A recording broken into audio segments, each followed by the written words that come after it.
BP, sugar அப்புறம் வந்து சின்ன வயசுலேயே வந்து மாரடைப்புலாம் இப்போ அதிகமாயிட்டே வருதுங்க. அதெல்லாம் தடுக்கிறதுக்கு இந்த ரெமடி வந்து ரொம்பவே வந்து ஹெல்ப் பண்ணும். இதே அளவுகளில் நீங்களுமே வந்து ட்ரை பண்ணி பாருங்கள். வீட்டில் செஞ்சு வச்சிங்க அப்படின்னா உங்களுக்கு ரொம்பவே வந்து இது ஹெல்ப்ஃபுல்லாக இருக்குங்க. தொப்பையுமே நல்லா வந்து கரைக்கும். இதுக்கு நான் என்ன எடுத்திருக்கேன்னு பார்த்தீங்கன்னா, ஓமம் வந்து ஒரு 50 கிராம் எடுத்துட்டு நல்லா வாசனை வர்ற அளவுக்கு நல்லா வறுத்துக்கிடுங்க. இதே அளவு வெந்தயம் எடுத்துட்டு நல்லா வந்து பொன் முறுவலா ஆகிற வரைக்கும், கோல்டன் கலர் வர்ற வரைக்கும் நல்லா வறுத்துக்கலாம். நான் வந்து சிம்மில் தாங்க வச்சுருக்கிறேன். அதிக தீ வேண்டாம், டக்குன்னு கரிஞ்சு போயிரும். இது 2யுமே நல்லா வந்து வறுத்து எடுத்தாச்சு. எந்தவித ஆயிலும் சேர்க்காம சாதாரண பாத்திரத்தில தான் நான் வந்து வறுத்து எடுத்துருக்கிறேங்க. உங்கள்ட்ட இரும்பு பாத்திரம் இருந்தா, அதையே வந்து ட்ரை பண்ணுங்க. என்ட்ட அது இல்ல அப்படிங்கிறனால சாதாரண பாத்திரத்தில வறுத்துருக்கிறேன்.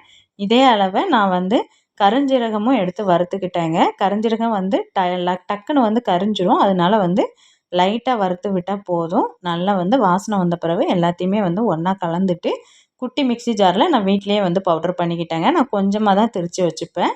அதனால வந்து எனக்கு இதுவே போதும். நீங்க அதிகமா திரிக்கிற பட்சத்தில நீங்க மிஷின்ல கூட குடுத்து பவுடர் பண்ணி எடுத்துக்கலாங்க. இந்த அளவுக்கு நல்லா பவுடர் ஆக்குனீங்க அப்படின்னா, நீங்க ஒரு ஏர் டைட்டான இந்த மாதிரி ஒரு பாட்டில்ல ஸ்டோர் பண்ணி வச்சீங்க அப்படின்னா, உங்களுக்கு 1 மாசம் வரைக்கும் இது நல்லா வருங்க. கொஞ்சமா இத போட்டா போதும். அதிக அளவுல போட வேண்டாம். இந்த அளவுக்கு கொஞ்சமா போட்டுட்டு, ஒரு 150 கிராம் அளவு நல்ல சுடு தண்ணீல நல்லா வந்து கலக்கி விட்டுட்டு, நீங்க குடிச்சு பாருங்க. டேஸ்ட்டும் நல்லா இருந்தது. கண்டிப்பா வந்து இது ஒர்க் அவுட் ஆகுங்க. நீங்க ட்ரை பண்ணி பார்த்துட்டு எப்படி வந்தது அப்படிங்கிறத